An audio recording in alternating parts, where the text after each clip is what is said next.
রতন নাথ শেখ শিক্ষামন্ত্রী রতন নাথ শেখ শিক্ষামন্ত্রী রতন নাথ শেখ শিক্ষামন্ত্রী রতন নাথ শেখ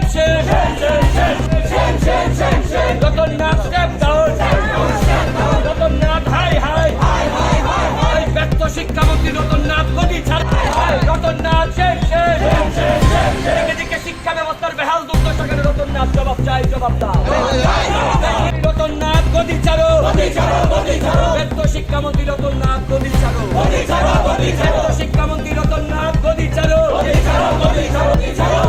ব্যর্থ শিক্ষামন্ত্রী রতন নাথ গদি ছাড়ো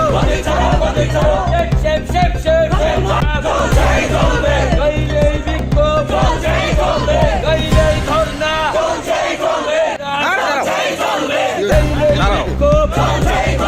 গইলেই আন্দোলন গইলেই ধর্ণা ব্যর্থ শিক্ষামন্ত্রী রতন নাথ শেখ রতন নাথ গদি ছাড়ো রতন নাথ গদি ছাড়ো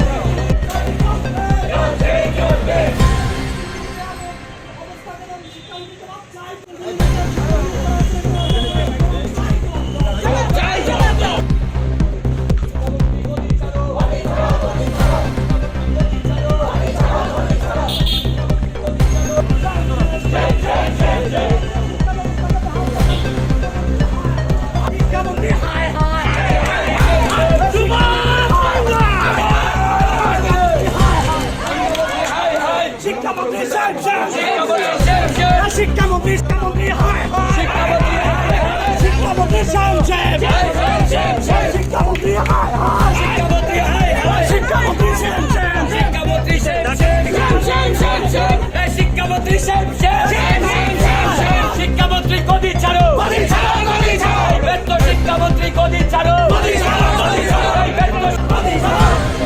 রতন নাথ গদি ছাড়ো ব্যর্থ শিক্ষামন্ত্রী রতন নাথ গদি ছাড়ো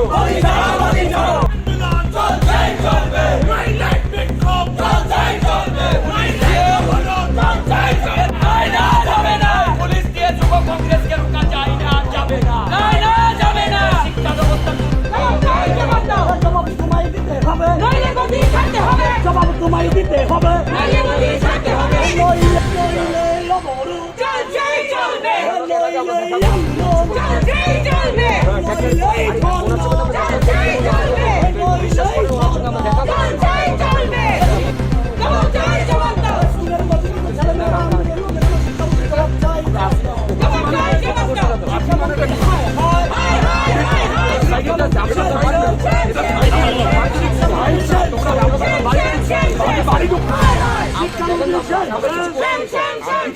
শিক্ষামন্ত্রী হাই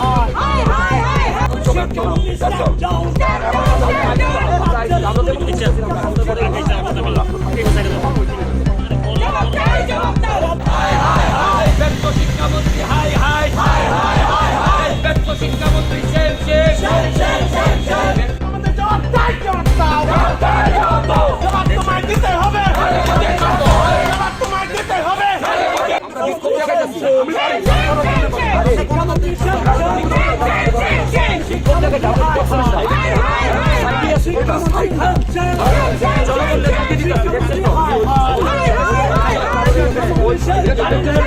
রাজ্যের ব্যর্থ শিক্ষামন্ত্রী রাজ্যের ব্যর্থ শিক্ষামন্ত্রী শিক্ষামন্ত্রী হাই রাজ্যের স্কুলগুলো শিক্ষক স্বল্পতায় ভুগছে কেন রতন নাথ জবাব চাই জবাব দাও রাজ্যের স্কুলগুলো শিক্ষক স্বল্পতায় ভুগছে কেন রতন নাথ জবাব চাই জবাব দাও জবাব তোমায় দিতে হবে। আপনারা নিশ্চয়ই অবগত আছেন গোটা রাজ্য জুড়ে শিক্ষা ব্যবস্থার বেহাল দুর্দশা। বিভিন্ন স্কুলে প্রতিদিন আমাদের রাজ্যের কচি কাচারা শিক্ষকের জন্য তাদের পর্যাপ্ত পরিমাণে স্কুলে শিক্ষক নেই। এই দাবিতে গোটা রাজ্য জুড়ে দিকে দিকে ছাত্রছাত্রীরা রাস্তা অবরোধ করছেন প্রতিদিন। একটাই কারণ, তাদের শিক্ষা গ্রহণের জন্য শিক্ষক চাই। আর আমাদের রাজ্যের শিক্ষামন্ত্রী, উনার কোনো হেলদোল নেই, উনি শুধু নৃত্য করতে ব্যস্ত আছেন। এই রাজ্যের শিক্ষা ব্যবস্থাটাকে তিনি ধ্বংস করে দিয়েছেন। আমরা যুব কংগ্রেস দাবি করছি আজকের এই উনার বাড়ির সামনে ধর্ণা দিয়ে কালো পতাকা দেখিয়ে যে উনার নৈতিক দায়িত্ব নিয়ে এই রাজ্যের আগামী ভবিষ্যৎ প্রজন্মের ভবিষ্যৎ সুনিশ্চিত করার জন্য, তাদেরকে সুশিক্ষায় শিক্ষিত করার জন্য উনি যাতে পদত্যাগ করুন। উনি বারবার বলেন এই রাজ্যে নাকি টেট কোয়ালিফাই নেই, অথচ টেট কোয়ালিফাই করার পরেও উনি শিক্ষক নিয়োগ করছেন না। আমরা গত দুদিন ধরে দেখতে পাচ্ছি আগরতলার বাণীবিদ্যা স্কুলের একজন শিক্ষককে বলা হয়েছে 3 দিন বাণীবিদ্যা স্কুলে নাকি উনি শিক্ষকতা করবেন, আর বাকি 3 দিন উনি জিরানিয়ার একটা স্কুলে শিক্ষকতা করার জন্য। গতকালকে দেখলাম উদয়পুরের একটি স্কুলে একজন শিক্ষককে 8টা ক্লাস করার জন্য শিক্ষা দপ্তর থেকে অনুমোদন দেওয়া হয়েছে। আজকে এগুলো কেন হচ্ছে? আজকে হীরা যুগের মধ্যে উনি রাজ্যের শিক্ষামন্ত্রী, শিক্ষা ব্যবস্থা ভেঙে চুরমার হয়ে গেছে, স্কুলের মধ্যে শিক্ষকের অভাব, তাই একজন শিক্ষককে দিয়ে 7টা 8টা 10টা ক্লাস করাতে বাধ্য হচ্ছে। এক স্কুলের শিক্ষককে আরেক স্কুলে যেতে বলা হচ্ছে। এই ধরনের নজিরবিহীন ঘটনা শিক্ষা ব্যবস্থার মধ্যে গোটা ভারতবর্ষে আছে কিনা আমরা জানি না।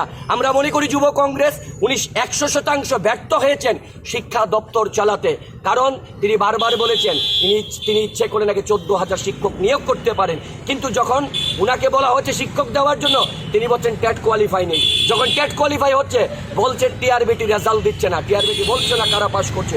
আমরা দাবি করছি, এর আগে আপনারা জানেন যুব কংগ্রেস যে 11টা দাবি নিয়ে গণ অবস্থান করেছিল 72 ঘন্টা, তার মধ্যে একটা দাবি ছিল রাজ্যের শিক্ষা ব্যবস্থার দিশা ফিরিয়ে আনার জন্য অতি সত্বর যাতে টেট কোয়ালিফাই সমস্ত শিক্ষক শিক্ষিকা নিয়োগ করা হয় একসঙ্গে। কিন্তু তিনি এখনো পর্যন্ত নিদ্রায় আছেন, তিনি ঘুম ভাঙেনি। উনার ঘুম ভাঙানোর জন্য আজকে যুব কংগ্রেস মাঠে নেমেছে। উনার বাড়ির সামনে আমরা কালো পতাকা দেখাচ্ছি। আমরা মনে করি উনার আর এক মুহূর্তে এই রাজ্যের শিক্ষামন্ত্রী থাকার যোগ্যতা নেই। এই বক্তব্য শুধু যুব কংগ্রেসের নয়, এই বক্তব্য হচ্ছে এই রাজ্যের উনার দলেরই শাসক দলেরই একজন বিধায়ক বলেছেন উনি শিক্ষামন্ত্রী হিসেবে অযোগ্য। আমরা দাবি করছি উনি যাতে অতি সত্বর পদত্যাগ করে।